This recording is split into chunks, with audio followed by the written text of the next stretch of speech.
Créée il y a près de 10 ans, l'association Amnéville Multi-Handicap diversifie ses activités en direction des personnes porteurs de handicap.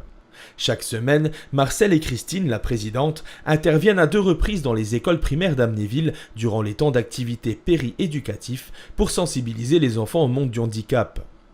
Un café rencontre et des séances de piscine organisées chaque vendredi font également partie du programme, mais c'est assurément l'atelier peinture qui leur tient le plus à cœur.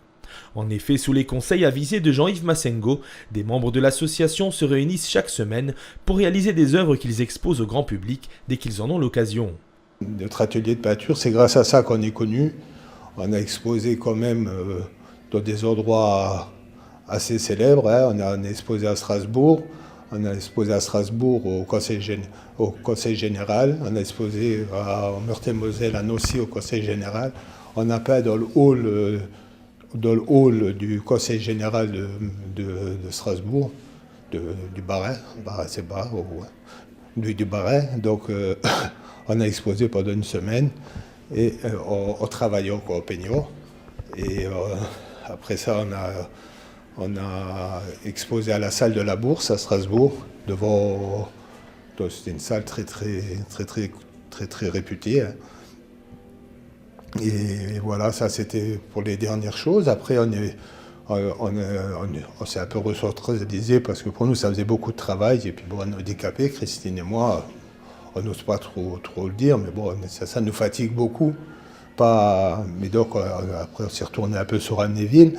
Donc, sur Amnéville, on a cet atelier de peinture. Ça fait maintenant 2 ans qu'on peint sur Amnéville, grâce à M.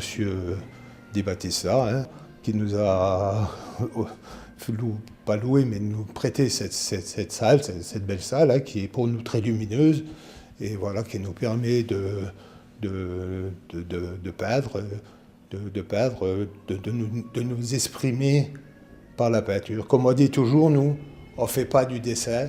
Comme Joey vous expliquera tout à l'heure, nous, on ne fait pas du dessin, on fait de la peinture.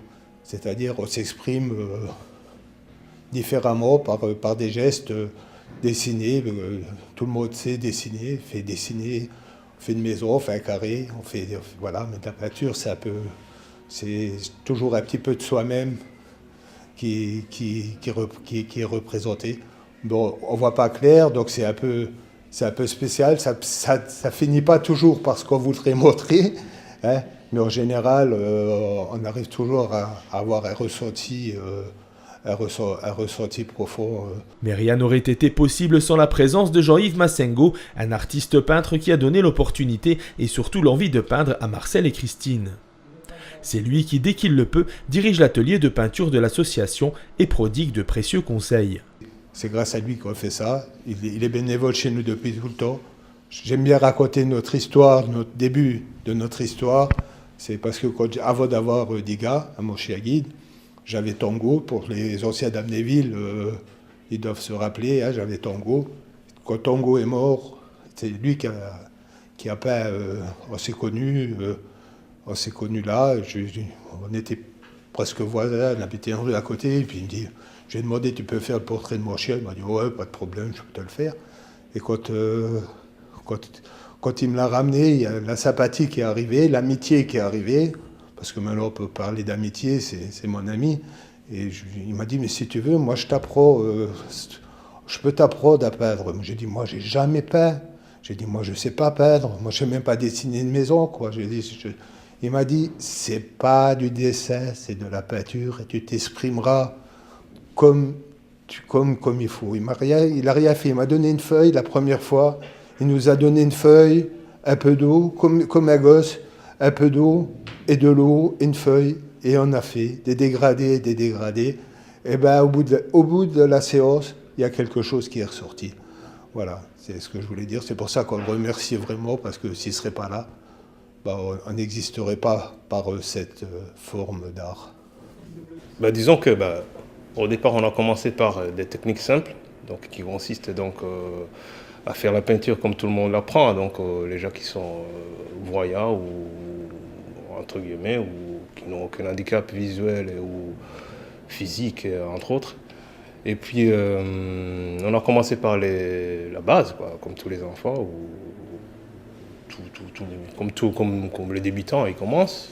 Après, on a évolué, on a quitté le papier, on est parti sur l'étoile. Donc et ça, c'est...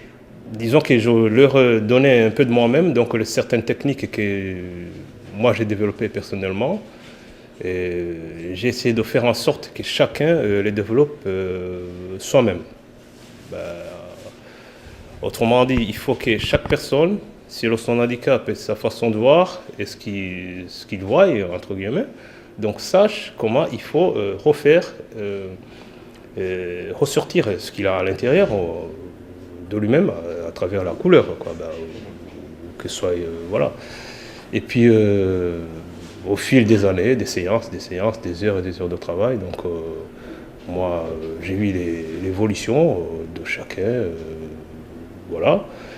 Des heures de travail et une évolution qui permettent aujourd'hui aux membres de l'atelier d'exposer davantage et dans des lieux toujours plus prestigieux. 2 expos sont d'ailleurs déjà programmées pour cette année. Deux expositions qui sont, on peut dire, signées, qu'on peut annoncer. On a une 3e en fin d'année qui sera peut-être faite, ça c'est pour parler, mais 2 qui sont vraiment faits.